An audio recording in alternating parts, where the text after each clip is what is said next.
Bonsoir Rudy, madame, monsieur, bonsoir. Je le disais tout à l'heure avec Ingrid Sena, cela fait 6 mois que l'ancien ministre des Outre-mer est de retour en Guadeloupe et aux commandes de la collectivité régionale. Un Victorin Lurel résolument offensif depuis la rentrée sur des sujets majeurs comme l'eau ou encore plus récemment la reconstruction du CHU. Omniprésent aussi sur les grands rendez-vous qui ont mobilisé la Guadeloupe, Route du Rhum, conférence sur la biodiversité et j'en passe. Entre deux rendez-vous, il trouve le temps d'aiguiser ses armes pour répondre à, entre guillemets, ses amis du socle de gauche quant à l'évolution institutionnelle. Par exemple, dossier sur lequel il le martèle, on a le temps de prendre du temps. Un Victorin Lurel hyperactif, on ne se le cache pas, c'est un homme en campagne et lui non plus ne s'en cache pas. Illustration à travers son statut Facebook en cours. Devant les militants réunis à Bémao pour la convention de la Fédération socialiste de Guadeloupe consacrée aux prochaines élections départementales, j'ai rappelé que j'avais quitté le ministère des Outre-mer pour gagner en mars et en décembre 2015. Fin de citation.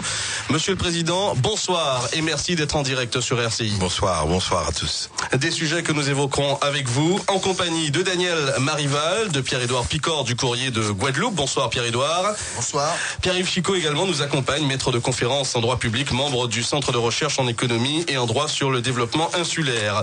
Victorin Lurel, l'actualité politique pour commencer cette émission. Vous étiez réunis avec vos amis de la Fédération guadeloupéenne du Parti socialiste en convention hier.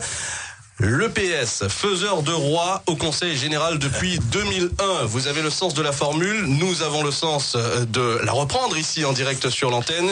C'est un parti socialiste qui sera offensif sur ces élections cantonales de mars prochain. On le sera parce que il faut du temps pour expliquer aux uns et aux autres les enjeux. Parce que ces enjeux-là prennent une importance particulière. Nous sommes en période de transformation, en période de transition, avec une évolution de nos institutions qui se fera soit automatiquement, soit, si j'ose dire, par un acte très volontaire, qui consisterait à organiser une consultation entre 2015 et 2020-2021. Donc il faut expliquer. C'est vrai qu'on a fait un petit historique.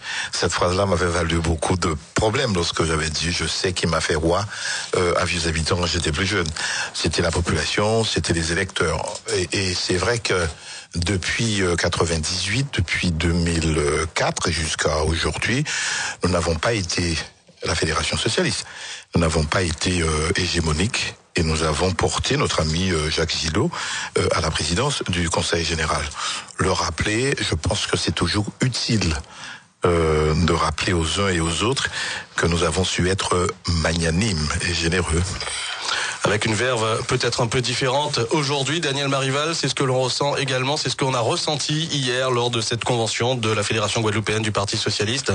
Écoutez, je laisserai les propos du président Lurel à l'analyse, puisqu'il vient de donner son sentiment sur la manière dont ça s'est déroulé.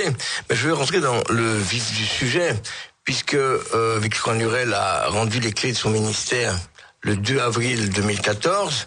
Il est de retour au pays, il a récupéré les postes de député de conseil, président du conseil régional, ce qui fait de lui un élément clé central dans la vie politique du pays. Alors, quel est votre objectif, Victorin Lurel? Alors, gagner les prochaines élections régionales. Sur quels engagements? En 2003, vous vous étiez opposé au projet de réforme institutionnelle. Et vous avez eu raison, puisque vous avez gagné. En 2010, vous avez été élu, plébiscite, mais 12 ans après, avez-vous le sentiment que les choses ont bougé, ont changé, justement après vos travaux d'hier? Je laisse ça à l'appréciation des électeurs qui auront encore, une fois de plus, à faire un vrai sondage. Pas les faux sondages que j'entends. Parce qu'il y a eu les faux sondages. On en parlera tout à l'heure. C'est le moment de le dire. Les sondages un peu complaisants qui posent des problèmes déontologiques et qui posent des problèmes à la Commission nationale de contrôle, c'est un vrai sujet. Mais il y aura un vrai sondage. Il y en a eu 2 en 2004, en 2010. Il y en aura un en 2015. Vous appelez ça sondage, vous? C'est un vrai sondage. Donc une belle élection, vrai verdict, c'est vrai, populaire, qui remplace tous les prétendues prises de pouls de l'opinion. Voilà. Je laisse cela à la sagacité des électeurs en décembre 2015 et j'ose dire en mars 2015. parce que nous nous intéressons, oui, très activement à l'élection départementale. C'est une chose. Ça veut dire, Jaco, Toto, c'est fini. Non, non. Je suis un membre d'un parti Vous avez été très magnanime, avez-vous dit tout à l'heure. Vous avez distribué quelques prébendes et aujourd'hui vous allez récupérer vos billes. Non, Daniel Marival. Pas prébendes, les mots ont leur sens. On a, dans une alliance politique, on a appelé ça socle de gauche. C'était 3 partis à l'époque. On l'a ouvert en 2010 au vert. On a été loyal et j'ose dire d'une rare loyauté. Moi, j'attends le retour. Et donc, on s'intéresse comme à l'époque à ces élections. Nous avons la capacité, en étant le parti le plus important de Guadeloupe, à aller aux élections. Nous irons aux élections. Nous verrons si les autres partis sont intéressés à reconduire une unité, une union. Et personne je le dis très clairement, pas comme avant. Alors, pas comme avant. Les bases ont changé. Les bases, et puis tenant compte de l'expérience, je ne reconduirai pas une union, c'est ce que le Parti Socialiste en tout cas a dit. S'il y a division, nous ne serons pas les fauteurs de Personne division. ne croit plus, Victorin Lurel, votre socle de gauche qui a moi, été... j'y crois parce qu'on le fait fonctionner, nous. On fait fonctionner 2 choses. Vous le faites fonctionner, le socle et la synergie. Moi, je sais, pour ce qui nous concerne, nous sommes totalement loyal. On aurait pu placer des candidats. Ça, c'est l'histoire. On peut pas la refaire a posteriori. C'est l'histoire. On l'a fait. On peut ici ou là avoir des appréciations, refaire l'histoire à sa manière et dans sa petite chapelle. Nous avons fait l'histoire. Nous avons placé un camarade alors que nous pouvions placer l'un des nôtres. Peut-on et faut-il le refaire? Il n'a pas dit merci alors. Oui, il y a eu merci. Mais moi, ce qui m'intéresse, c'est dans la continuité, dans la durée. Et vous donnez quel échéancier pour mener encore des discussions? Là, je veux parler de choses sérieuses parce que là, il s'agit de l'écume, des relations entre 2 personnes. J'ai de bons rapports avec Jacques Gillot. Quand on a un problème, on s'appelle. Jacques Gillot reste un ami. Et lorsqu'il y a des soucis, on sait discuter. Mais il est un homme politique, il est responsable. Moi, je le suis. Et il faut que nous donnions, si j'ose dire, l'habitude aux Guadeloupéens d'entendre des débats de qualité, sans pour autant sombrer dans les cancans ou dans le relationnel ou les affects. Il y a une élection qui vient, il ira aux élections avec son parti, j'irai avec mon parti aux élections. Si nous pouvons nous entendre sur des sujets, on le fera. Si on peut pas, on ira en clarification politique, chacun sur ses bases. Bon, cela étant, je veux répondre à la question. Vous allez pour quoi? Je vais pour développer le pays. Je vais pour faire en sorte que ce pays-là soit positif. Et nous avons tout pour être positif. Je suis résolument un positif, un optimiste. Pas béat, mais un optimiste. Chaque fois que je regarde la bouteille, je dis, bon, elle est peut-être à moitié vide, mais je vois surtout qu'elle est à moitié remplie et que je dois la remplir. La Guadeloupe, c'est ça. On a un formidable réservoir de talent qu'il faut valoriser. C'est ça mon problème. Le reste à perdre son temps sur des questions qui ne font pas, si j'ose dire, le quotidien des gens.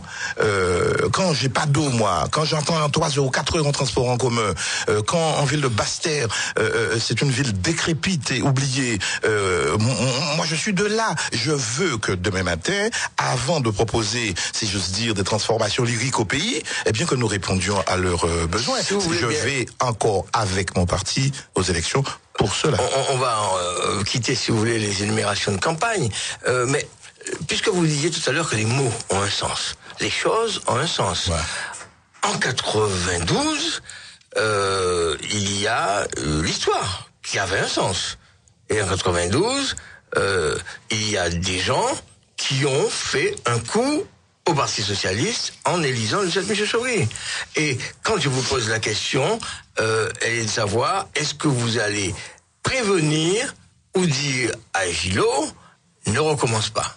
Mais sincèrement, chacun est devant sa conscience et surtout devant l'opinion publique guadeloupéenne, aujourd'hui mieux informée et j'ose dire mieux formée.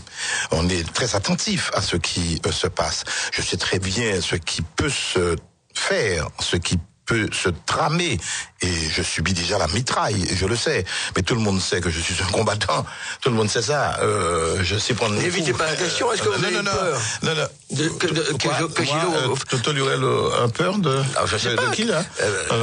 Non, je dis très clairement. Chacun est devant sa conscience et devant l'opinion publique. Nous sommes la gauche avec nos différences. Parfois avec nos querelles. Mais nous voulons rester la gauche. Et on sait que les temps sont difficiles pour la gauche.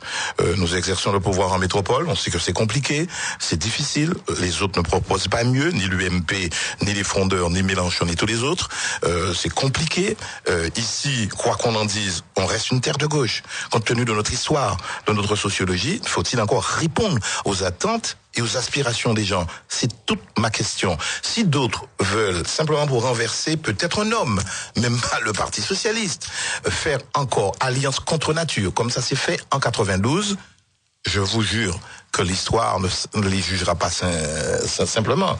Ce sera pire que ça. Et donc, chacun est devant sa conscience. Moi, je ne désespère pas, compte tenu, si j'ose dire, de ce qui s'est déjà passé, de la sagesse des uns et des autres, de la simple rationalité et des intérêts des uns et des autres, que nous saurons le moment venu trouver des accords. Si on n'arrive pas à les trouver, je m'arrête là, nous irons sur nos bases aux élections, claires devant l'opinion, avec notre programme, avec nos candidats, avec nos valeurs, avec les alliances de celles et de ceux qui voulont partager ce programme, ces valeurs. Voilà, nous sommes prêts pour ça. Nous n'avons peur de personne. Pierre-Édouard Picard. Ce n'est peut-être de quelqu'un. Du grand architecte de l'univers. Si c'est peut-être Dieu. Voilà. Là, il y aurait un souci. Oui. Pierre-Édouard Picard, une question sur cette thématique des élections de 2015. Oui, alors Victor Lurel, si j'écoutais mon collègue Daniel, on pourrait penser que le seul candidat adversaire qui se profile à l'horizon mars et décembre, ce serait Jacques Gillot et le GUSR, mais il y a quand même Marius Panchard qui a roué dans les brancards de façon très incisive et qui a très clairement affiché sa volonté d'aller aux élections. Alors pour vous, c'est un candidat, disons, digne d'intérêt, qu'on peut ignorer, parce que tout le débat se fait entre Gillot et Lurel. C'est la question qui est posée là. C'est la question de Daniel Marival, j'y réponds. Si on m'avait dit de commencer, j'aurais pas commencé par une possible confrontation avec mon ami Jaco. Attendez, non. Je réponds à des questions de journalistes. L'actualité a voulu que vous aviez une convention hier. Mais oui, c'est ça. Bon, je veux dire, j'aurais peut-être pas commencé par ça. Moi, j'entends ce que... Et je vois les choses. Je sens les choses. Et je prends même des coups. J'entends ça. Et puis bon, tous les adversaires possibles sont respectables. Donc il faut pas les sous-évaluer, les sous-estimer et croire qu'il n'y a pas de candidats valables. Tous les candidats sont valables et respectables.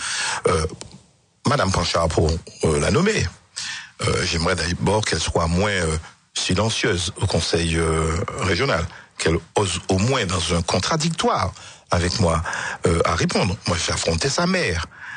Bon, c'est une héritière, je peux comprendre sa pusillanimité dans l'hémicycle, mais d'entendre ce qu'elle aurait pu dire dans l'hémicycle, l'entendre ici en radio, en se déchaînant d'ailleurs, et en ignorant sa propre histoire, la réalité de sa ville. Je suis prêt à lui envoyer tous les documents pour dire si Basse-Terre est Basse-Terre aujourd'hui, c'est grâce à la région. Très concrètement, elle dit que votre emprunt vient trop tard. Non, avant, sur l'emprunt, c'est que elle a été absente souvent. C'est maintenant qu'elle est à demeure et quelquefois avec des absences. Quand c'est Pointe-à-Pitre, elle ne vient pas. Bon, on fait depuis 2010 20 millions d'emprunts. On va en faire 150. Et tout à l'heure, j'expliquais pourquoi. Et c'est nécessaire. Donc, elle ne suit pas les affaires de la région. Donc ce sont soit de l'ignorance, je pense qu'elle peut être compétente lorsqu'elle prend le temps de s'y consacrer, de se consacrer à ses dossiers. Enfin quand même. Mais sur sa ville, Basse-Terre, c'est la région. Mais elle vient d'y arriver, hein, quand même. Non, sa mairie, elle, bon, c'est symbiotique. Voyons. Elle n'a jamais rien gagné. Je voulais que je sois plus vrai, je ne serais pas sévère. Tout ce qu'elle a fait, y compris tous ses métiers, c'est sa mère. Elle n'a rien fait par elle-même. Alors, des gens comme ça qui viennent me donner des leçons, quand moi, et j'ai eu à dire, je viens de le dire à Warren Senga, j'avais dit, je n'oublie pas qu'il m'avait fait roi. On n'avait pas compris la formule, je prends pour un roi. C'est le peuple seul. Ce n'est ni un grand seigneur, ni un grand chef, même du Parti Socialiste qui m'a aidé. C'est la population qui m'a élu. Et c'est pourquoi j'ai du respect. Pas en héritier. Je me suis coltiné 15 ans d'échecs. Et je me suis amendé, je me suis bonifié même, je peux le dire, en écoutant les gens, en tentant de répondre justement à la misère, aux difficultés du quotidien. Je suis pas né avec une cuillère dans la bouche. Je suis d'un enfant modeste, d'une famille nombreuse. Et donc, lorsqu'on vient me donner des leçons, en disant que Lurel ne fait rien, c'est la région du temps de sa mère, comme moi-même. Et j'ai ici des dossiers, les voilà, ils sont épais, je vais vous les remettre. Et vous êtes des journalistes, vous allez vérifier. Bastère, c'est nous. Jusqu'ici, Bastère, c'est la région, c'est rien, même c'est sur sa maman, même sur sa maman. Surtout sur sa maman, et surtout avec moi. Donc elle arrive, mais quand j'entends ça, je rêve. Enfin, c'est pas possible. Et donc on a les éléments et ensuite avec des procès. Chaque fois qu'on faisait quelque chose, depuis Pinta, depuis Rivière-des-Pères, depuis le Champ d'Arbaud, tout le littoral, c'est nous. On a donné 1 million pour éviter l'augmentation des impôts. La gare routière, c'est nous. Le marché, ça a été nous. C'est sa mère d'ailleurs qui a fait. On a fini le truc. On est incapable de finir la voie littorale de Rivière-des-Pères pour la raccorder au port. Et chaque fois, c'est des petites polémique comme si j'étais le maire. Je vais vous prendre un cas, le rôle des sports de Rivière-des-Pères. Le rôle des Rivières de Rivière-des-Pères, il y a BTB, Bastère Basket 94, qui s'entraîne là en permanence. C'est un club de la ville. La ville a le devoir de donner des terrains à ces clubs. Non, on compte sur la région. La région fait ça, et c'était depuis j'ai fini 2004. Ça fait donc 10 ans le rôle des sports. On fait une polémique pour des motifs politiciens. J'ai remis ce rôle des sports à Madame Lucette Michaud-Chevry. Elle a demandé à ce que ce rôle soit aux normes. J'ai dit, attendez, moi, quand l'État me remet des choses, on le prend en l'état. Mais si vous voulez, madame, vous dites qu'il y a des fuites dans la toiture, c'est vrai. On a fait faire des choses, c'est vrai. Je vous donne 150 000 € pour faire les travaux. Mais c'est sur votre terrain, c'est votre propriété. Vous-même, vous n'avez jamais voulu le reprendre. Je vous le redonne. Et je vous donne 150 000 €. Bon, voilà. Non. Aujourd'hui, je crois même, ça doit être un procès une fois de plus. C'est peut-être même la région qui a dû porter plainte pour forcer la dame à reprendre son bien. Bon, très bien. On peut faire les travaux. Mais de là à faire croire que tout ce qui doit se faire en ville de Bastère, c'est la région Guadeloupe qui doit faire. Alors qu'on me mette maire de Bastère, j'ai pas de souci. Je fais ça. Soyez candidat. Voilà. Je peux être candidat si j'ai encore la force. Mais je trouve ça extraordinaire. Et quant aux emprunts, on prendra le temps d'en parler. Encore une question, Victorin Lurel, encore une question. La région est en charge du développement économique. J'apprends que un fonctionnaire de l'ADEAL refuse de signer une autorisation ou une convention, enfin un arrêté, j'en sais rien, pour donner le feu vert au début des travaux d'agrandissement du port. Est-ce que vous trouvez ça normal? Bon, l'État fait son travail. L'État fait son travail et vérifie que les procédures sont scrupuleusement respectées. Et il faut vérifier si ces procédures ont été scrupuleusement respectées. Pour ce qui me concerne, je crois que oui, scrupuleusement respecté. Les deux directeurs, celui qu'il a actuellement et celui qui l'a précédé, ont respecté ça scrupuleusement. Et quand on sait l'historique de tout ça, il y avait un premier grand projet de port qui faisait 360 millions qui a été abandonné. Maintenant, il y a un projet qui fait 160 millions avec une première tranche de 80 millions, c'est ce que vous évoquez, et qui doit faire l'objet d'un premier coup de pioche, d'un premier coup de godet très bientôt. Parce que les marchés ont été octroyés. Avant de commencer, pour ce que j'en sais, mais je demanderai à vérifier ces dossiers-là, puisque j'apprends ça ici en radio, pour ce que j'en sais, il faut deux arrêtés préfectoraux pour commencer les travaux. Absolument. Même si le marché a déjà été octroyé. Il faut un arrêté préfectoral pour transférer les herbiers et les coraux. Il y a très peu de coraux, mais il y a des herbiers, il faut transférer. Et il faut un autre plan d'immersion des déchets. Le premier arrêté a été signé par Marcel Biot. Tant que, j'en suis pas sûr, il faut voir. Tant que ces deux arrêtés, ou cet arrêté, s'il en restait un seul, n'est pas signé, on ne peut pas donner l'instruction. Mais quel est l'inconvénient de l'affaire? Si toutes les procédures ont été respectées, je crois que ça a été respecté, les pêcheurs ont été vus, les enquêtes publiques ont été faites, c'est vrai qu'il y a une différence politique, idéologique. J'ai entendu certains dire, il ne faut pas plus de containers en Guadeloupe, transformer le pays en espace de circulation et en espace de consommation. C'est des termes que les intellectuels... C'est un grand défi pour la Guadeloupe. C'est un grand défi, mais non, c'est important ce qu'il dit. Je finis sur ça. Bon, toutes les précautions ont été prises. Il faut être honnête et franc devant l'opinion. Quel est le problème des boues? Le problème des boues. Le problème des boues va-t-elle impacter les riverains? Pointe-à-Pitre, Petit-Bourg, Goyave. Bon, il faut voir. Et quelle est la composition des boues? Des études ont été faites, des analyses ont été faites. Y a-t-il des métaux lourds de nature à empoisonner le pays après le chlordécone? Apparemment, non. Donc, toutes les autorisations ont été données. Reste, c'est vrai, à poursuivre le débat avec les marins-pêcheurs pour des compensations si la turbidité est forte. Donc, ça dit s'ils peuvent pas pêcher vraiment là, après des zones qui ont été réservées à cause du chlordécone. Il y a là un sujet. J'avoue que j'apprends ça. J'irai au plus haut niveau pour demander à ce que nous perdions pas le bénéfice des fonds européens. Si le préfet ne prend pas les arrêtés, nous perdons une partie des fonds européens. Nous perdons, si j'ose dire, on peut avoir un contrat résilié. L'État. Non, je veux être précis. Il faut pas accuser un fonctionnaire. L'État est dans la procédure, est dans le code des marchés, est dans le code de l'environnement, est dans le respect de la loi sur l'eau. Tout ça doit se faire. Le préfet, probablement dans son rôle. Seulement, s'il le signe trop tard ou s'il impose un délai trop long, eh bien, je peux vous dire, nous pouvons avoir 80 millions en jeu. 80 millions, alors que le port de la Martinique avance, les troisièmes écluses du canal de Panama avancent. On parle même avec les Chinois d'un nouveau canal au Nicaragua. Donc, il ne faut pas qu'on prenne du retard. La seule précaution, c'est justement le principe de précaution. C'est s'il y a des dangers qui sont avérés, il faut arrêter.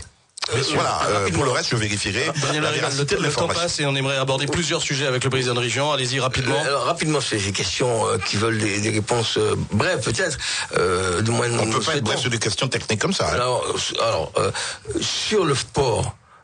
On sait très bien que jusqu'à présent, c'est la CGM qui fait la loi. Il y avait une ouverture de pli avec qu'un seul candidat et c'est la CGM qui, semble-t-il, sera encore en position de monopole. Quelle est la position du président du conseil régional sur les monopoles, premièrement, et puis deuxièmement, la deuxième partie, c'est au détriment des entreprises locales qui ne feront pas le boulot, ce qui était prévu en matière. Alors, il y a deux questions dans la même question. La première question, c'est sur l'ancien dossier où il y a eu, c'est vrai, un seul dossier présenté par CMA-CGM. C'était le dossier de 360 millions. J'étais dans l'opposition, j'ai été voir Borloo. Et je remercie Borloo et je remercie Jean-François Carinco, au point que j'ai embauché Thomas de Gosse, qui est aujourd'hui le DGOM, le directeur général des Outre-mer au ministère des Outre-mer, parce qu'ils m'ont aidé. Et puis, les types se sont entendus. Les Bolloré et les autres, finalement, il y a eu un seul marché. Donc, ce marché a été déclaré infructueux. C'est vrai que c'était trop grandiose. Et ça ne correspondait pas forcément à son mal bon bien, quoi. Bon, on a repris le dossier avec monsieur Martens, qui est aujourd'hui ailleurs. Vous savez là où il est. Et donc, dans le giron de CMA-CGM. Et on a fait un projet de 160 millions. C'est ce projet-là que nous évoquons. Vous connaissez quand même mon souci. J'ai fait une loi contre les monopoles.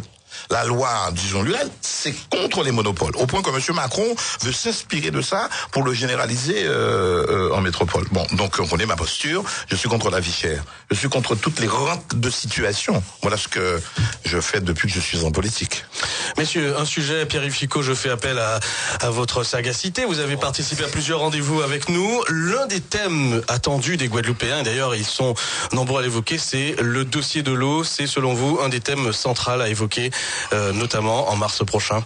Enfin, d'ici là, et avant le 31 décembre sans doute. Oui, je voudrais rebondir un peu sur la substance du propos du président, lorsqu'il disait que c'est le peuple qui l'a fait roi. Et ce qui m'intéresse, en tout cas en tant qu'analyste et observateur, c'est quelle va être l'écoute qualitative du peuple par rapport au discours qui sera produit, et quelle sera l'épaisseur du discours au-delà de la compétition électorale qui aura lieu à partir de mars 2015, puisque l'année 2015 sera une année d'élection. Et je pense que au regard de la question que vous posez, la question de l'eau, de la ressource aquifère, est une question fondamentale pour les Guadeloupéens, à la fois pour que l'eau coule dans le robinet, mais aussi pour des questions de pollution et des questions liées aux droits de l'environnement. Une question fondamentale, Victorin Lurel, sur laquelle on a vraiment le sentiment que la classe politique, dans son ensemble, n'arrive pas à s'entendre, à proposer, en tout cas, un projet commun.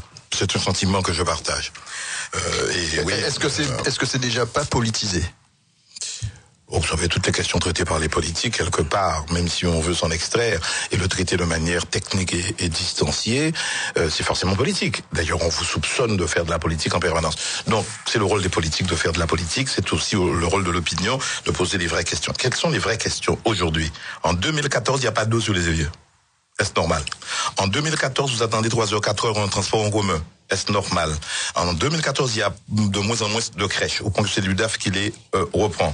En 2014, on a un problème d'apprentis. C'est Victorien Lurel, même si on n'est pas compétent sur tout. L'emploi, tout ça, c'est compétence de l'État. Sur la formation, il y a encore des efforts, malgré tout ce que je fais. Oui, il faut répondre d'abord à ces questions-là. Avant de vendre aux Guadeloupéens, il vous faut une concentration de pouvoir gérée par les politiciens. Je suis un politicien. Mais j'ai toujours dit clairement les choses. Oui, il faut répondre là.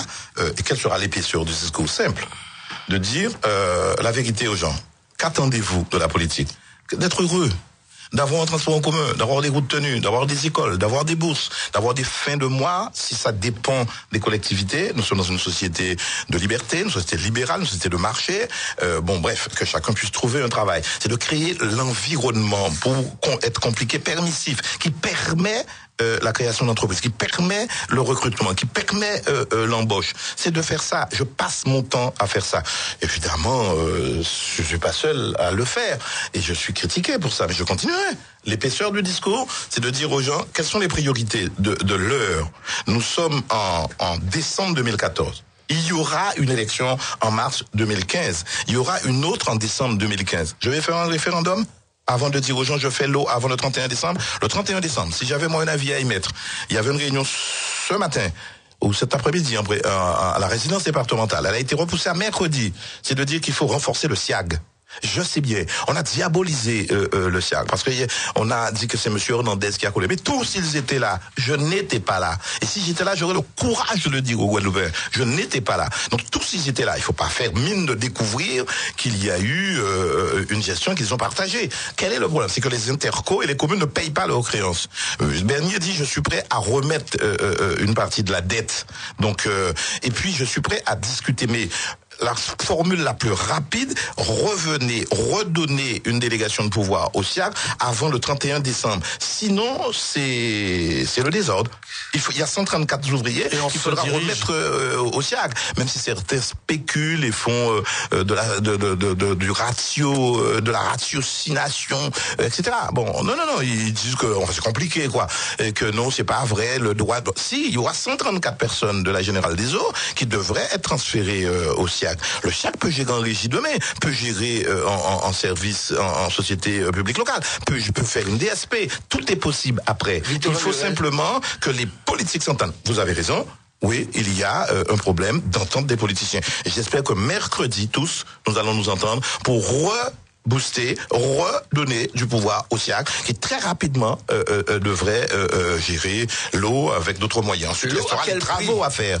L'eau à quel prix, Victorien Lurel? C'est ça qui est important pour les gens. Aujourd'hui, quand ils regardent leurs factures, ça devient exponentiel. L'eau à quel prix? Alors, ceci, les gens peuvent le faire baisser à Basse-Terre. Moi, j'ai entendu une maire de Basse-Terre dire c'est à 1,40 ou 1,45. La fiscalité la plus élevée, elle est à Basse-Terre et dans 2 ou 3 autres communes. L'eau la plus chère, elle est là-bas. Sur la Guadeloupe, il n'y a pas de prix unique de l'eau. Et donc c'est la raison pour laquelle nous étions à l'époque pour un syndicat unique de l'eau. On l'a fait pour l'électricité, on pouvait le répéter là. Pourquoi pas? Bon, aujourd'hui, compte tenu de la posture de la CASBT, on peut pas s'entendre avec ces gens-là. Laisser la dame dans son truc. Voilà, je ne dis pas plus. Il faut la laisser à gérer ses affaires. C'est son eau, c'est son affaire, c'est sa propriété. Bon, très bien. Eh bien, avec les autres communes et les autres communautés d'agglo, que nous nous entendions, de faire la démonstration que la pollution qu'on a pu avoir par là, eh bien que ces élus-là peuvent s'entendre et rebooster et recapitaliser, relancer le SIAG. Voilà. Et s'il faut changer la gouvernance, recruter un directeur, revoir les tarifications, revoir les créances demandées à Cap Excellence, à la commune du Lamentin, qui est d'ailleurs d'accord, Sapoti est d'accord.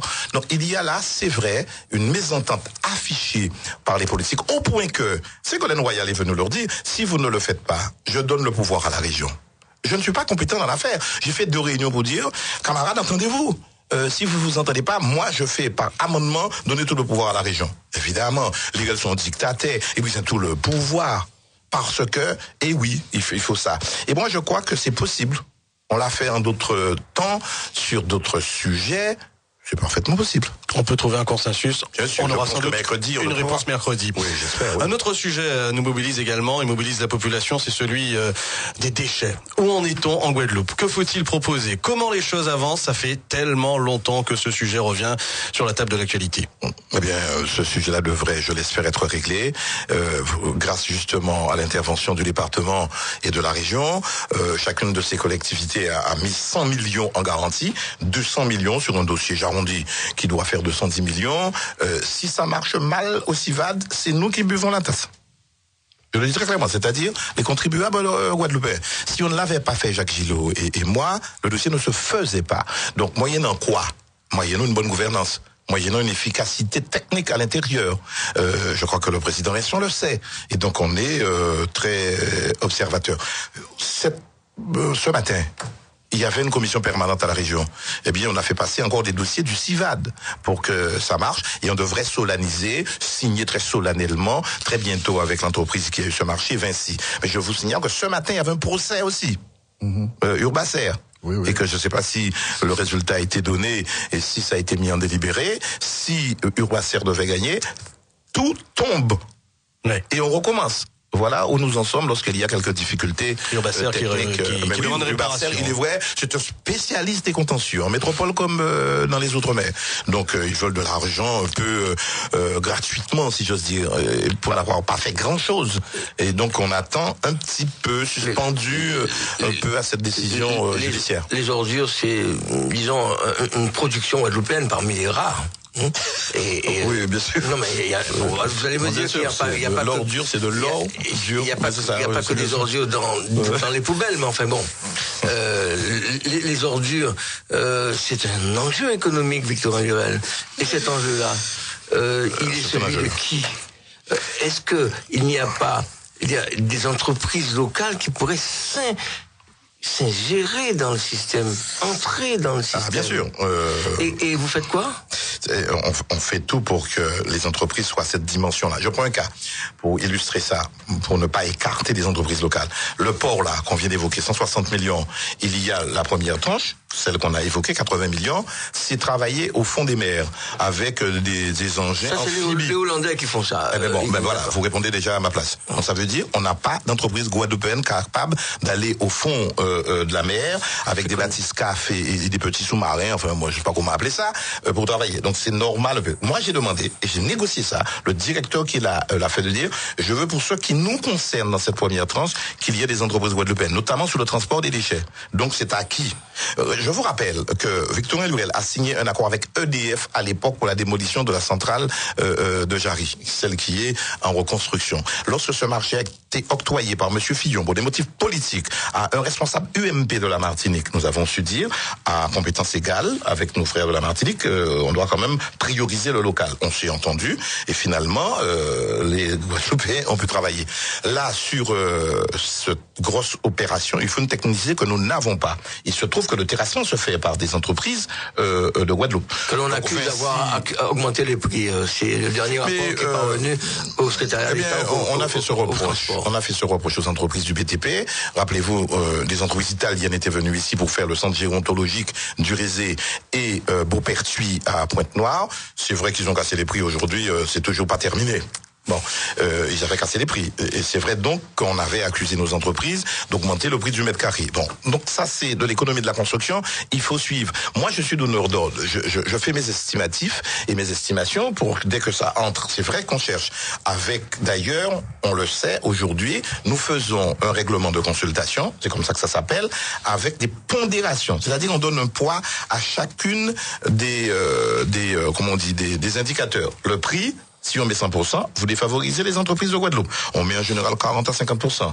La qualité technique du dossier. Non.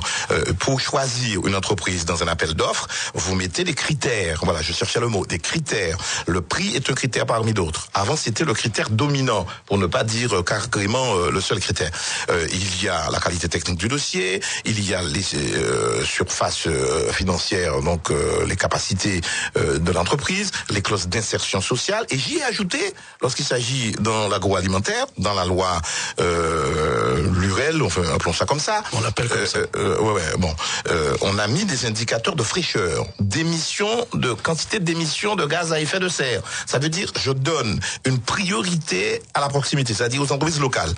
Les Réunionnais se sont emparés de ça.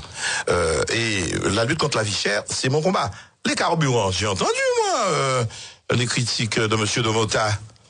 J'ai invité M. Domota à plusieurs reprises à la région, il ne veut pas venir. C'est le seul syndicat qui ne soit pas venu. Il vient de m'envoyer un texte que j'ai là, qui est une sorte de lettre ouverte. Il se trompe totalement. C'est le spécialiste de tout, mais là quand même, il se goût en disant que le décret Lurel ne sert à rien. Mais il connaît pas le décret Lurel, j'ose lui dire. Quand on est arrivé en mai 2012. Le carburant était à peu près à 1,70, le super carburant. Une année après, à 1,60. En août 2013. On est aujourd'hui à 1, il me semble, 46. Ah, mais le pétrole est tombé. Non, attendez, mais c'est avant hier. Ça fait même pas un mois. Attendez. Il y a 4 mois que ça Non. C'est les 15 premières cotations qui servent. Or, les 15 premières cotations ne sont pas encore dans le calcul pour le répercuter en janvier, en février et en mars. Il ne faut pas que les gens racontent n'importe quoi. Aujourd'hui, c'est à 1,46. Quel est le prix? Il raconte n'importe quoi dans sa lettre. C'est 1,42 en moyenne en métropole. 4 centimes. L'écart n'a pas progressé. Il demande 50 centimes de baisse. C'est pas le cas en métropole. Il est à 1,42. Et sur le carburant, le temps de trouver le gasoil, c'est parce qu'il dit on est à, je crois, 1,30. On est à 1,30. Oui. Il est à 1,28, je crois, en métropole. Enfin, selon la mécanique, le prix devrait y avoir une incidence sur les prochains mois à venir. C'est ce que vous nous dites. Bien sûr. C'est d'ailleurs fait pour ça. D'ailleurs, il dit, est-ce que la formule du décret Lurel tient compte du cours du brut, c'est-à-dire le Brent tel qu'il est vendu en mer du Nord. Le Brent, c'est le brut qui est importé, raffiné. Et quand on importe de la zone, et il prétend qu'on importe plus de la zone Caraïbe, ce qui est faux, on en importe. J'étais ministre quand même. Et j'ai fait un texte où j'ai mis tous les outre-mer. C'est pas Panchard qui a fait 60 réunions, qui a signé un décret qu'elle n'a pas compris. Et j'ai dû tout reprendre. Il faut lire comprendre au moins ce que l'on signe. Donc là, j'ai dû tout reprendre. Et j'ai eu tous les lobbies. Aujourd'hui, quel est le rôle des pétroliers? C'est de dire, chaque fois au préfet de la Martinique, je le dis en présentant des factures un peu bizarres, j'allais dire gonflées, pour reprendre la marge que je leur ai prise. C'est ça le décret Lurel. Et donc c'est vrai qu'il faut un temps pour le répercuter. Le décret est hyper utile, au point que Total a préféré vendre pour ne pas affronter le décret Lurel. Et puis j'en vois ici l'OPGSS. D'abord moi c'est Noailles, Monsieur Collet, qui vient dans l'Observatoire des prix pour faire ses affaires et dit qu'il veut les AIP. Tant que je serai là, je dis aux Guadeloupéens d'ouvrir les yeux. C'est pas une retraite, c'est une indemnité de fin de contrat que les gens touchent et que vous payez. Et que ce n'est pas normal. On l'a laissé durer en Martinique parce qu'il n'était pas caduc. On l'a laissé en Guyane, ça n'existe pas à La Réunion. Ici, il était caduc. On n'a pas renouvelé ça. Voilà, on lutte contre la vie chère. Daniel Merival. Écoutez, Victor Lurel, le temps avance. Et il y a 25 ans de carrière politique devant moi, un quart de siècle. Donc, j'ai envie de poser des questions sur les regrets de votre carrière. La bévue Chavez, quand vous étiez ministre. C'était pas une bévue. La perte de votre mairie à Vieux Habitants. Le gâchis de la télé que vous souteniez chez TV. C'est quoi? Le gâchis. C'est un cimetière partout. La Guyane connaît ça, l'Etimé connaît la même chose. Il y a des pots de bilan en Guyane. Et vous-même, Marival, vous étiez membre de cette société à l'époque, TCI, c'était la même chose en Guyane, avec Gadarcan, ça a coulé. Oui, parce que tous, à l'époque, on a fait l'exercice. Vous n'aviez pas fait la même chose que pour GTV. Non. Au point qu'il y a même une affaire qui dure toujours sur TCI, si on veut. Oui, absolument. Nabajot est mort. Il a fait ça a été une faillite. Dès que les collectivités entrent dans l'audiovisuel, c'est difficile. En Martinique, en Guyane, en Guadeloupe, et puis ça n'a pas marché. Le seul qui marche, et bon, on sait comment ça se passe. Oui, c'est une... Nous, on passe maintenant des contrats. On veut plus entrer dans le capital. Donc il y a une autre nouvelle société créée par votre confrère Moy qui fait ce qu'il peut, qu'on peut comprendre. Mais fort de l'expérience justement, on veut pas entrer dans le capital. On peut passer, c'est vrai, comme on le fait avec le service public de l'audiovisuel ici, Guadeloupe Première, comme on le fait avec RCI. On passe des contrats d'annonce, vous travaillez, donc vous méritez paiement, c'est normal. Donc on va travailler en prestataire. Ils travailleront en prestataire pour le compte de la collectivité. En parlant de gâchis, est-ce qu'on peut imaginer que le Memorial Act aurait dû coûter autant? Ça le mérite en tout cas, à peu près. 80 millions aujourd'hui, dites-moi. Alors tout compris. Quand il y a des choses qui ne relèvent pas du Memorial Act, c'est tous les abords de la ville de Pointe-à-Pitre, c'est les abords routiers, c'est le littoral qui, on fait le Malécon, le boulevard maritime pour Pointe-à-Pitre depuis Bergevin, merci, jusqu'à la marina de Pointe-à-Pitre. Bon, disons 80 millions. J'ai, je crois, 42 millions de l'État et de l'Europe. Bon, ça me coûtera à peu près 39 millions. Ensuite, c'est le seul établissement qui aura des recettes. C'était la question. Qui aura des recettes. Quand je fais demain la déviation de la Boucan au Bahamas, c'est entre 75 et 85 millions. Personne ne pose de questions. Alors que c'est un mauvais développement. Enfin, une mauvaise nature de développement. Il n'y a pas de péage. Il n'y a pas de recette. Je vais faire bien sûr c'est l'éducation, ça le vaut. Ce sera au total 210 millions. Première tranche 95 millions. On va commencer. Il n'y a pas de recette. Bien sûr, ce sont nos enfants. Mais c'est un segment du peuple guadeloupéen, un petit secteur, à savoir 5000 étudiants. Bon, c'est bien. Mais là, je le fais pour 410 000 habitants, adossé à 4 siècles d'histoire. Une ignominie infligée aux nôtres. Est-ce que ça mérite ça? Alors que depuis des siècles, on dépense de l'argent pour la voiture, pour la consommation. C'est de l'anthropologie, c'est de l'histoire, c'est de la philosophie, c'est de la culture. J'aurai 350 000 croisiéristes avec, j'ai même fait un petit quai, ils viendront. J'ai 450 000 touristes qui arrivent à l'aéroport, ils viendront. J'ai les écoles, j'ai les Guadeloupéens, j'ai les hôtels qui nous demandent à passer je dois avoir un bon manager. Justement, dans 10 ans, la vraie question est de savoir si ça ne produit pas assez, qui va mettre au pot, et au fond de guerre-lasse, comme on a vu souvent, des institutions publiques comme ça. À vous écouter, il faut rien faire. Pour changer les climatiseurs, à vous écouter, il faut rien faire. C'est vrai qu'il faut maintenir. Et il faut que le manager dégage de quoi amortir. C'est le b.a.-ba de la gestion. Mais au moins, je vais vous être provocateur. Je peux même vous aller dans votre sens, ou dans le sens de ceux qui critiquent de manière négative, en disant, OK, il y aura un déficit pendant la première, la deuxième, la troisième année. C'est le prévisionnel classique des créations d'entreprises. Un bon gestionnaire avec... moi, je veux pas qu'il y ait de gros déficits dans les premiers temps. Et je veux que ce soit rentable. Et ça l'est. Voilà. Et moi, d'avoir le président de la République qui viendra, le président de la République d'Haïti qui viendra, Boni Yahi qui m'a dit, a priori, Victor Légal, je devrais venir. Boni Yahi, c'est le président de la République du Bénin. Macky Sall, président du Sénégal, qui est intéressé. Bon, très bien. Plus les autorités de la Caraïbe. De dire, on ne l'a pas fait uniquement pour la Guadeloupe, on a fait le plus grand centre mémoriel qui existe. C'était Chirac qui voulait le faire. Monsieur Sarkozy a refusé en disant qu'il est contre la repentance. Moi, je suis pas dans la repentance. C'est notre histoire. Je sais qu'il a tenu le fouet et je sais qu'il a subi. Mais je veux de la réconciliation. Je veux de la positivité pour aller de l'avant. C'est un centre de recherche. C'est un centre de célébration. C'est un centre de commémoration. C'est un centre qui va travailler avec les universités. Moi, j'ai été surpris de recevoir des invitations de l'ambassade des États-Unis, de dire, vous faites quelque chose, ça nous intéresse. Le vieux monsieur Ramon Soleil, qui est andalou, donc espagnol, qui me dit, j'ai un trésor du monde. Je veux qu'il soit sur cette terre. Et j'ai vu ça sur Internet. Je vous le vends à bon marché, fait par des experts, 570 000 €. C'est le livre de Bartolomé de las Casas. Il y en a 3 dans le monde.